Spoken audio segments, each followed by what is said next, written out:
Hello friends, welcome you all once again in our own channel Vriha Krishna Book Summary. Friends, we have started a book series called Dying to Be Me. It is written by Anita Moorjani. It is about near-death experience. Through this book, she wants to give us all a message. How can we live our life so that we can avoid many of our problems? What is karma? What is near death experience? What are other realms?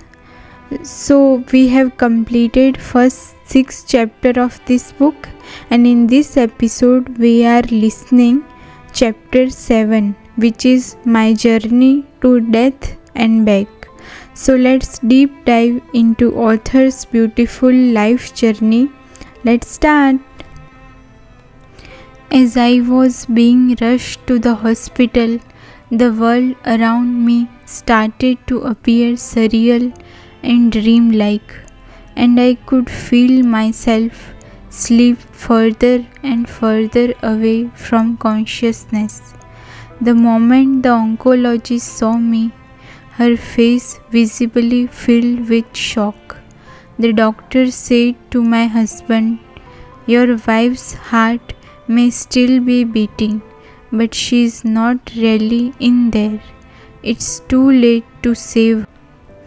But I can't understand why the doctor is saying such things and why my family members are worried, because I have never felt better than this stage in my entire life.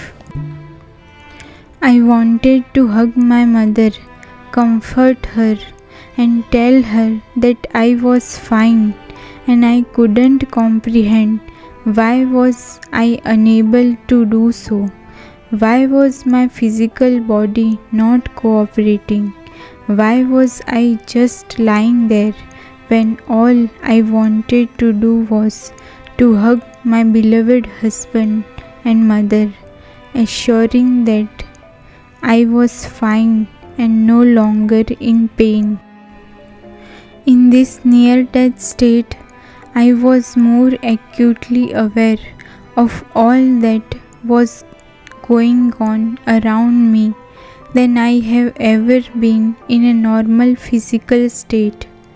I wasn't using my 5 biological senses, yet I was keenly taking everything in, much more so than if I had been using my physical organs. I seemed to also encompass everything that was happening, as though I was slowly merging with it all. Doctors and nurses were trying to treat my near lifeless physical body. I knew when people came in to see me. Although my physical eyes were closed, I seemed to be acutely aware of every minute detail that was taking place around me and beyond. The sharpness of my perception was even more intense than if I had been awake and using my physical senses. I seemed to know and understand everything, not only what was going on around me, but also what everyone was feeling, as though I were able to see and feel through each person. Danny and Mum looked so sad and frightened. I wish they could know that I am no longer in pain. I wish I could tell them, "Mum, please don't cry. I am fine. I am right here.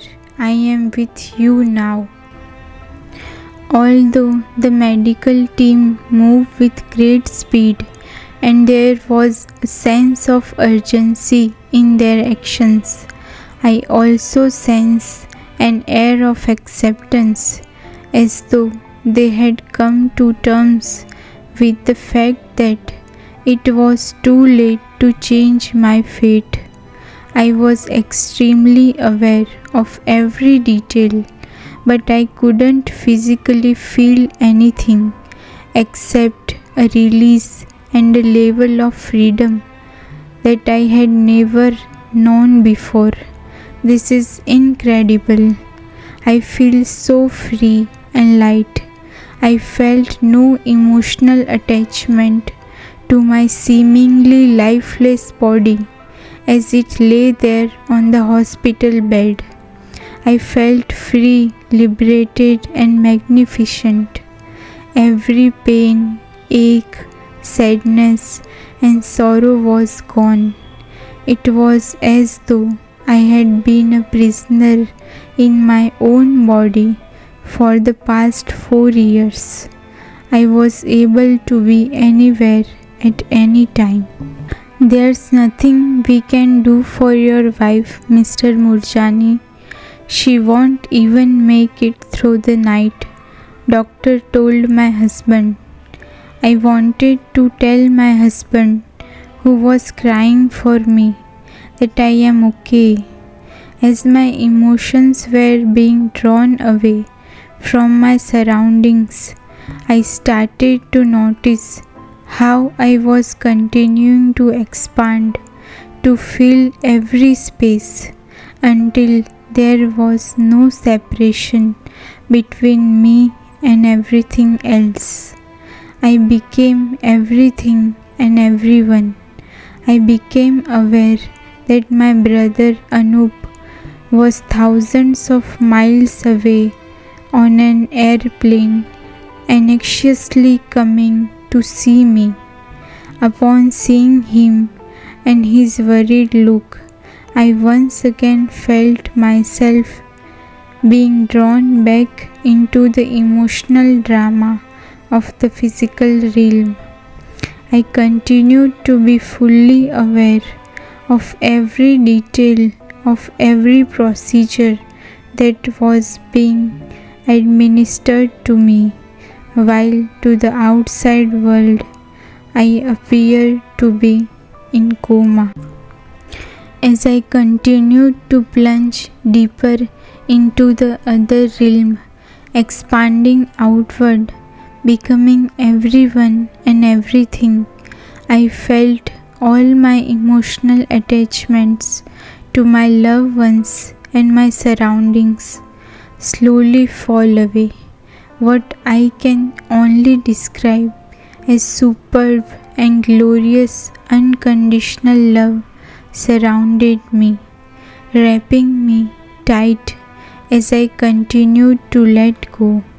The physical battle I had fought for so very long had finally released its strong hold on me, and I had a beautiful experience of freedom.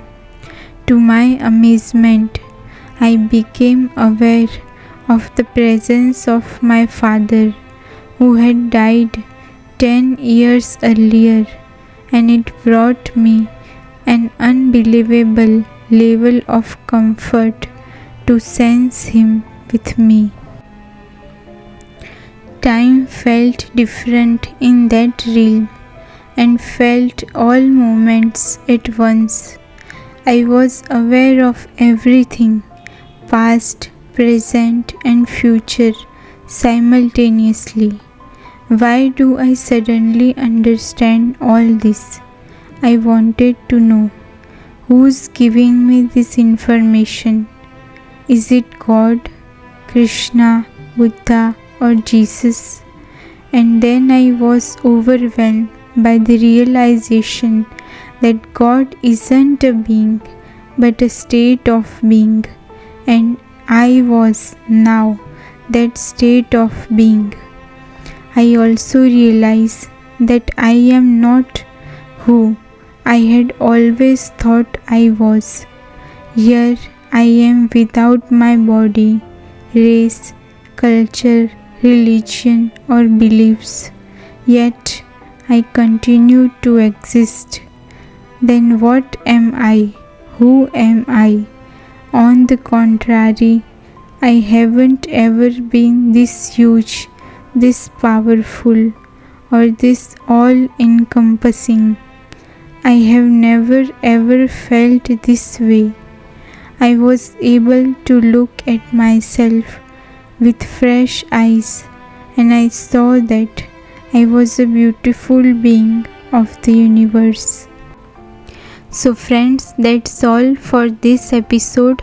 We will meet again with next chapter of this book called Dying to Be Me. It is written by Anita Moorjani.